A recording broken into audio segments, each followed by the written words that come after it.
అద్దాలు మన తెలుగుదేశమే. ఒక్కళ్ళు రావటానికి ధైర్యం చేయకూడదు, ఇంకొక జనటానికి కుదరదు. అదే మిమ్మల్ని అందరినీ కోరుతున్నాను. అదే చంద్రబాబు నాయుడు గారి నాయకత్వం అంటే. తర్వాత మీ అందరికీ తెలుసు, చంద్రబాబు నాయుడు గారిని అరెస్ట్ చేసినప్పుడు ఈ నిజం గెలవాలి అనే ఈ ప్రోగ్రాం నేను చేపట్టాను. కానీ నాకు చాలా సంతోషంగా ఉంది, ఇట్లా నా కార్యకర్తలు నా బిడ్డల్ని నేను కలుసుకోగలుగుతున్నాను. మీరు చూపించే ఉత్సాహం, ధైర్యం నన్ను ముందుకు తీసుకెళ్తాంది. ఇప్పుడే కాదు, నిజం గెలవాలి అనే ప్రోగ్రాం అప్పుడు నా కార్యకర్తలు ప్రజలే తీసుకెళ్లారు నన్ను ముందుల. ఎందుకంటే మీ అందరికీ తెలుసు ఈ రాక్షసుల ప్రభుత్వం గురించి. మీకు తెలుసా లేదా? అది మీరు గుర్తుంచుకోవాలి. ఇప్పుడే నేను నామినేషన్ వేయడానికి గుడికి వెళ్ళిన తర్వాత, బయటకు వచ్చిన తర్వాత స్టూడెంట్స్, నిరుద్యోగులు, అన్నదాతలు, స్త్రీలు, వికలాంగులు అందరూ వచ్చి డబ్బు ఇచ్చారంటే అక్కడే చూపిస్తుంది ఈ గవర్నమెంట్ ఏమి పని చేయట్లేదు ఏ వర్గానికి కూడా. అదే చంద్రబాబు నాయుడు గారు ఉన్నప్పుడు ఆయన ప్రతి వర్గానికి ప్రజల కోసం ఆయన పోరాడారు. అది ఒక నాయకుడు అంటే. అట్లానే చంద్రబాబు నాయుడు గారు మన ఆంధ్రప్రదేశ్ విభజన అయిన తర్వాత ఏమీ లేదు మన ఆంధ్రప్రదేశ్ లో.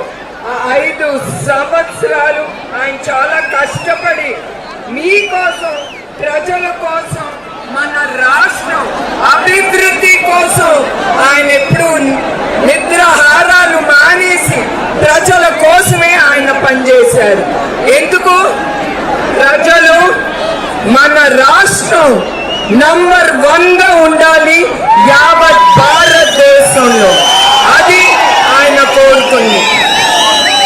అట్లానే ఆయన అన్నదాతలు కూడా పోలవరం తర్వాత ఉద్యోగాల కోసం కియా మోటార్స్, ఐటీ రంగం ప్రతి ఒక్కటి ముందుకు తీసుకొచ్చారు.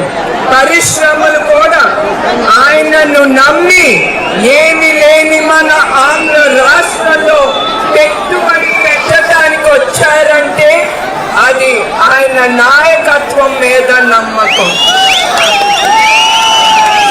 అట్లానే మీకు మరొకసారి నేను గుర్తు చేస్తున్నాను, ప్రాంతాలు మన అన్న నందమూరి తారక రామారావు గారు ఏమనేవారు,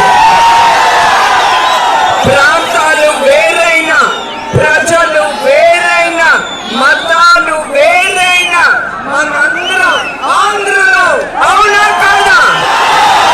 ఎస్, మన కోసం, మన ఆంధ్ర రాష్ట్రం కోసం మనం పోరాడాలి.